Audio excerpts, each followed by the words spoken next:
Good morning, everyone. My name is Roopa, and I'm a Chief Evangelist at Touch a Life Foundation. Today, I have the proud privilege to have with us Professor Subbarangaiah, who will talk to you about his journeys in our episode called Career Elevations. With Career Elevations, we want to bring you ideas and thought processes or concepts for you to pursue in your careers and in your journeys to the next steps of your life. And listening to stories of successful people always inspire me. And I hope to inspire you with one such story with Dr. as well as Professor Subbarangaiah. Good morning, Professor. How are you doing today? So, Namaste, Roopa. I'm doing fine. Fantastic. Thank you for choosing to talk to me. And I do not know whether I will be of any value. Let us see. Absolutely. Your story has inspired me, and I'm sure it'll inspire many of the people who listen to us and listen to you in this episode. So give us a little bit of a background on what you're doing today, and let's start with that. So now I am the founder, director, and head of VEDA IIT. It is an acronym for VLSI Engineering Design Automation Institute of Information Technology. It is a unit of the VEDA Educational Society. So as the name indicates, VLSI is a very large scale integration, especially in electronics. Whatever we are enjoying today in the form of laptops, mobile phones, or any type of gadget, electronic gadgets that we see today, the electronics is the heart of those devices. To design such components, especially the integrated circuits, one needs to understand electronics and also some methods of designing complex circuits with the help of EDA tools. So this is the field in which I'm working now. Fantastic. That's great. So what began your journey into the electronics and the innovation and being the heart, as you called it, of all the electronics today? What was your academic background or your foundation to get into this scope of field? So in the beginning of my career, I do not know anything about this domain, but I wanted to become a medical doctor because I was inspired by the doctors who are in our town, not town. I belong to a village, but some doctors used to come to our village whenever there was a problem. So the respect that the people show on him, the type of service that they are doing, I thought that I too should become a doctor. Hence, my career goal was to become a medical doctor. And hence, I thought that I should take those subjects which will help me to do that. But in those days, we used to have what is known as seventh form, means after fifth class, 7 classes are there, 5th, 6th, 7th, 8th, 9th, 10th, 11th, and 12th. It is a type of program where I can pursue both mathematics, physical sciences, and natural sciences. So after completing the course, we are eligible both for engineering as well as medicine. Okay, so hence I did my best to get into this medical profession, but unfortunately, or fortunately, I don't know, I lost it in 1 mark. Hence, I was very much disappointed, and I do not know what to do further. Though my father asked me to go and join a medical college by paying donation, but somehow there was a stigma associated with it in those days. So hence I felt that, I should do something which comes to me rather than paying some donation and joining a college. Okay. So hence the options before me was to go for engineering or to pursue science. But already in my house, my brother was an engineer. So there was some retrenchment and all that, and people in my house advised me not to join engineering because what will be the future, they do not know. So they said that you can pursue if you want sciences. So that is how I joined a college to pursue my graduation in maths, physics, and chemistry. And after that, the natural higher studies or post-graduation, either in physics, maths, or chemistry, though I'm interested in maths, but people suggested me, or I was also interested, mathematics is a tool to understand physics or many sciences, So hence, my second interest was in physics, and I preferred to make use of my mathematics skills and all that to understand physics better. And I joined a postgraduate program in physics. After the completion of that post-graduation program, I did my research in ultrasonics that is related to sounds which we don't hear. And you might have been seeing today in a very hospital, ultrasonic scanning and all that. Mm-hmm. So it is a subject where people use mechanical waves of very high frequency to understand what is a type of, like X-rays in electromagnetic field, is a tool to investigate so many things.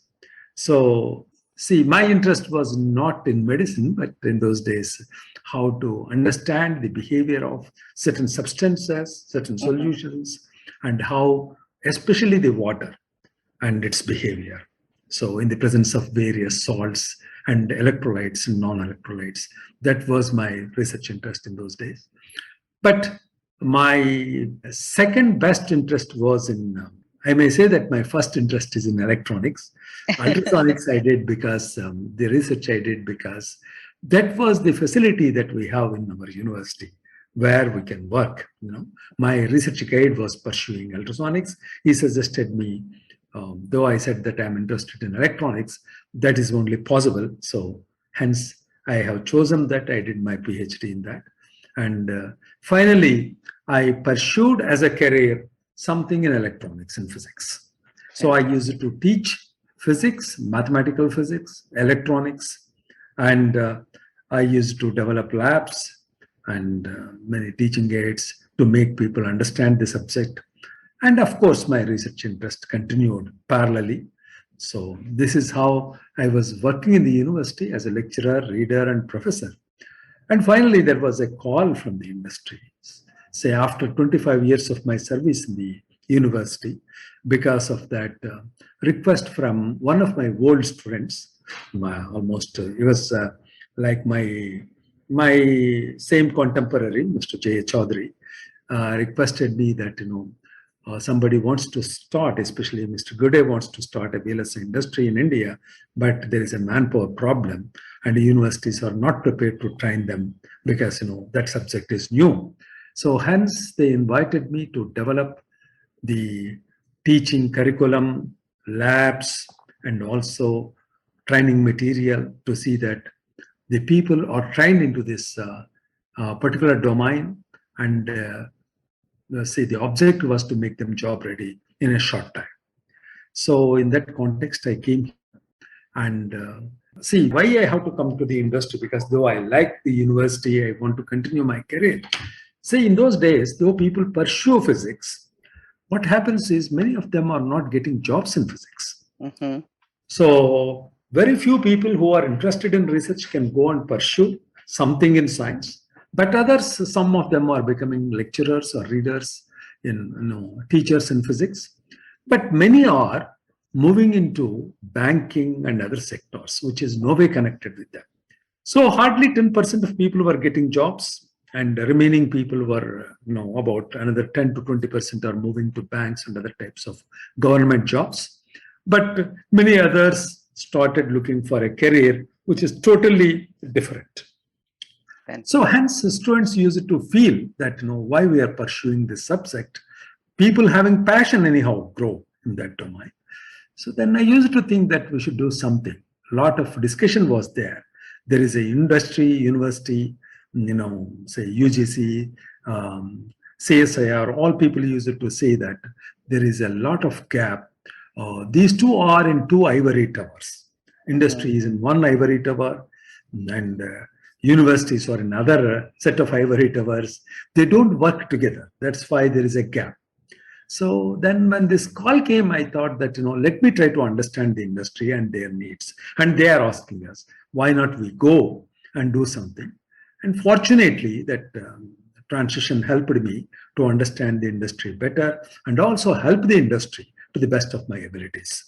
Fantastic. So that is Fantastic. how I came into this VLSI profession. And I have Excellent. been working in this for the last 25 years. Wonderful, wonderful. I'd like to actually recap some of the golden nuggets that you shared through your journey and narration of your personal life so far.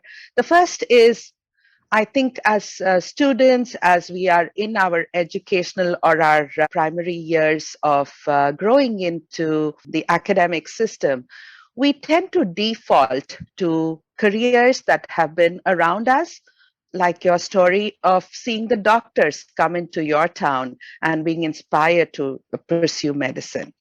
The other factor is the influences of your own family or your friends or your ecosystem that influence you to kind of help you pull out your passions or your interest, even merely by asking the question, why do you want to do this? Or why don't you do this instead?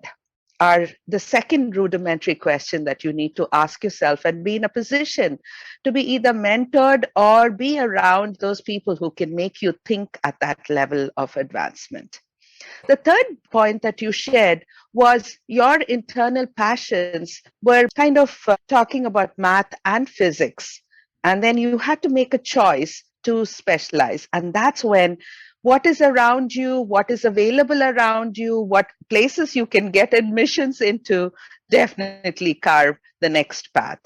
And so people may say, what is it that you do afterwards? And that is what is highlighted by your story of the two ivory towers of the industry and the academic institutions. And the marriage of those two create those opportunities. So I think these are the things to reflect on for any student, anybody who's starting up a career and kind of pursue that journey.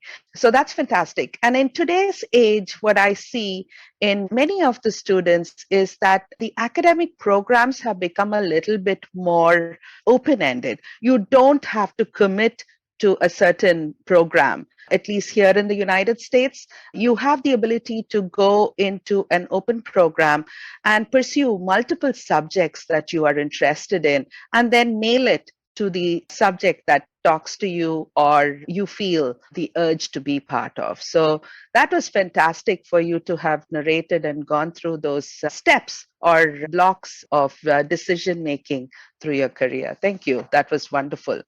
Okay, you talked about your family being an influence and the professional doctors that came into your village that were your inspiration.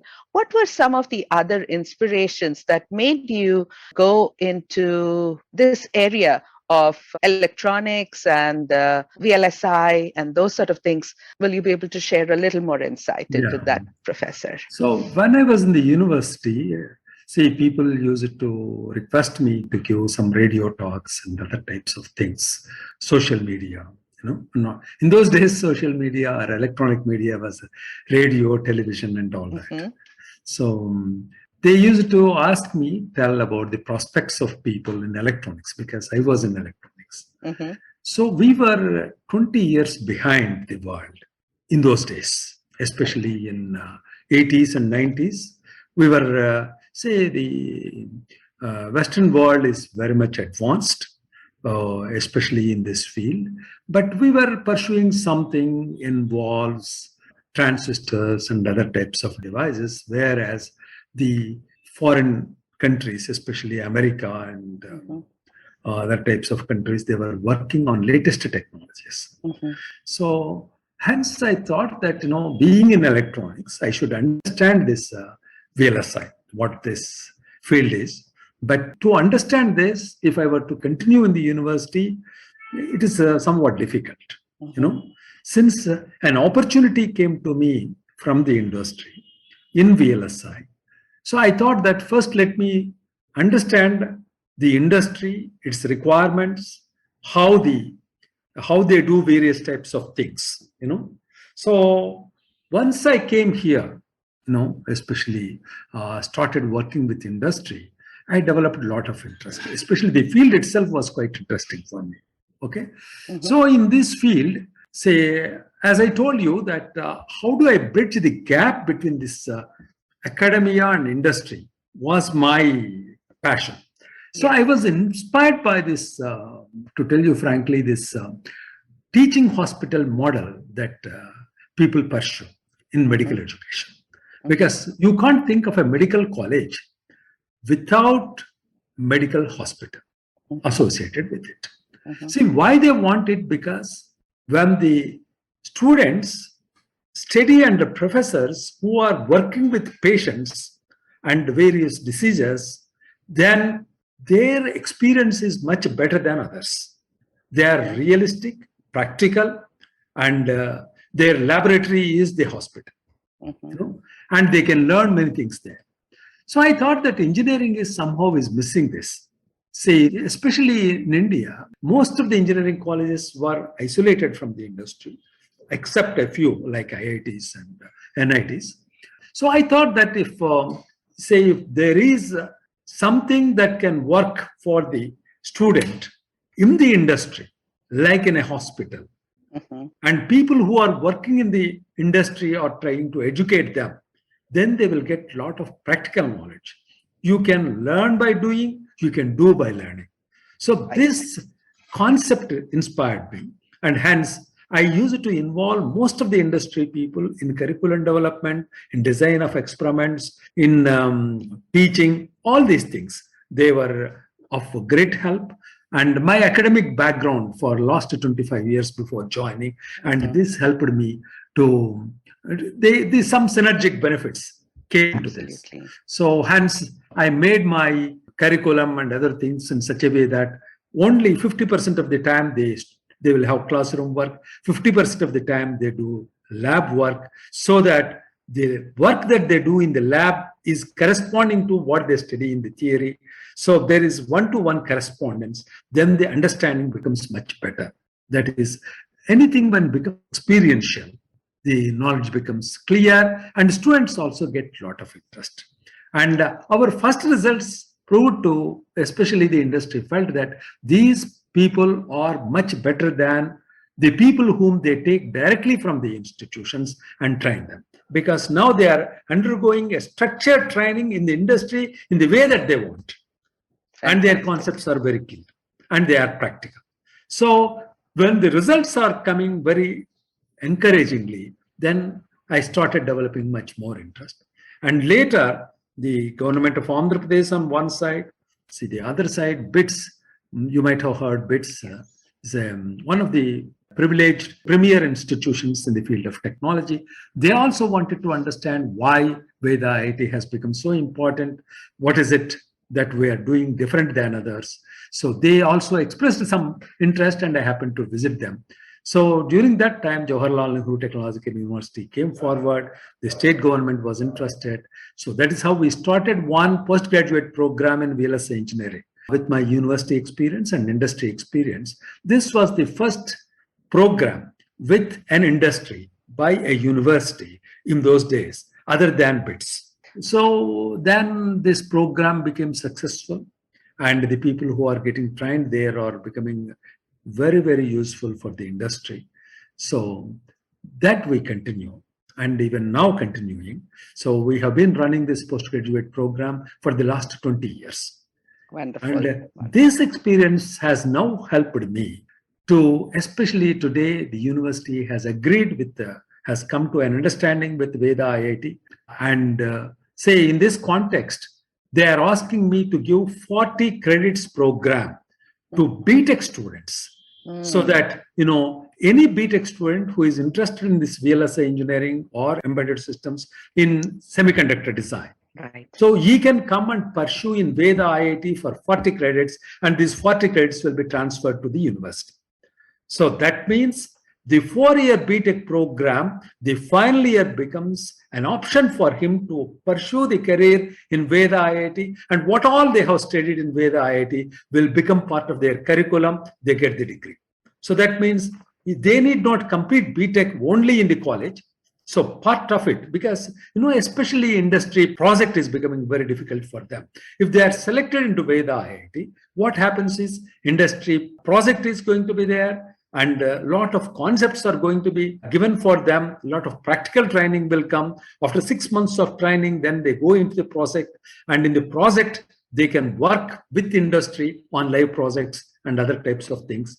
And during that period, they will get internship, and it leads to a job. Everybody who joins this program will get industry professional training with transfer of credits to their degree. Second, they will get internship and a stipend during their study, and then it leads them to a job in one of the consortium companies or any of the multinational companies who come in understanding with VEDA IIT with this concept. Amazing. So that's how it helps engineering students to gain 1 year to get into a profession. So wonderful. I think it's not only just gaining that 1 year. Again, keywords that you shared or nuggets that you shared were experiential learning, then the practical application of your learning, the industry specifications, and the internship with stipends. You can play around or dabble around with many aspects of the software or the chip design or the hardware design within this whole sphere of sciences, and be able to say, I am confident that I can interview for a position with the concrete examples, findings, and learnings. I think those are what, as career advances are made in your interview process, you can show the relatability of your academic knowledge to the practical learning and the doing, or the act of actually constructing and working out your learnings. Fantastic. I mean, this is just so beautiful. And I'd also encourage people to look at what the professor has shared with us today, to bring it into your own careers. Yes, the medical field as well as the engineering through VEDA has given us these opportunities. Many of us in other fields that are besides these two career paths that we've been familiar with don't have much of the sort of academic to practical learning, but you can create that. Go intern, go talk to people in your ecosystem to be able to learn what they're doing, share what they're doing, and showcase what they're doing to see if you are interested in that area to pursue it. And that learning and that internship, be it paid, not paid, or be it just an experience for you to gravitate towards in the industry, is just a fantastic opportunity. And I am so glad that the professor has thought about both those ivory pillars to be able to meet, to give you guys the opportunity in his area. And I hope you will translate that into some of your learnings. I'm so impressed with how you have thought about the amalgamation of practical learning and bringing it into academics. Professor, the last question I want to ask you, is there any kind of a message you'd like to give? Probably you're doing this day in and day out in your institute, and to our listeners on how and what should be the key focuses for them to pursue and hold a good career that can make them be proud of being part of, and also being able to help and secure their future. So what I feel is that everybody, whoever is pursuing education, should become a good professional in their chosen field. So they have to be confident, they have to pursue their passion, and to become a professional, it is not just technical competency that helps them, but ethical uprightness is another important thing. So they have to become technically strong and ethically upright. To become ethically upright, one has to see beyond, not just about himself, but people around, what he can do for himself and for the society, how he can be of some value for others. So people say that they have to pursue the social goals also along with them, so that they will have some satisfaction in life. That so my life is also of some value, not only for me, but for my family, for the society, and for everyone. So in whatever you do, try to see that how much of that component is also associated with that. So when you do these things in that spirit, you will become one of the wonderful human beings. You will gain knowledge, you will gain competency, you will also become highly, most wanted person, because you are not only looking for yourself, but you are looking for others too. So because human being is a social being, so without the society, we are nowhere. And if you want to have a good society, you need good leadership. So in this context, I happen to be national coordinator for Let's Vote. That means good leadership is very important. So I always tell my students that they should do something to elect the right leaders. If there are right leaders and leadership, just as if there is a good person in the family, that family grows, the entire society grows because of good leadership. So every citizen has a responsibility to become a good citizen, to become technically competent, to become ethically upright. All these things are in his limits. So if you pursue all these things with confidence, with the discipline, with commitment, with the love, with affection, then he will become one of the best persons and he will enjoy his life. Wonderful, wonderful last thoughts to have finished the show. Thank you so much, Professor Subbarangaiah, for joining us and sharing just beautiful, beautiful stories, narratives, and nuggets of your life that we can absolutely be inspired with. You started off saying, I'm not sure if I can inspire. You sure gave me many, many things, even after being in the industry for 25 years, things that I should think about. And I loved your circular impact to society from your technical skills, your ethical upliftment, and your social responsibility. I thought that was a beautiful concept that left my mind thinking, and hope to be able to pay it forward into society as well. So listeners, thank you for joining us, and I hope you have been inspired as much as I have listening to the professor and his very profound but simple thoughts about life and career and social existence at large. So thank you once again, and really enjoyed talking to you and hearing your stories so far. Thank you again, Doctor. Thank you. Thank you, Roopa.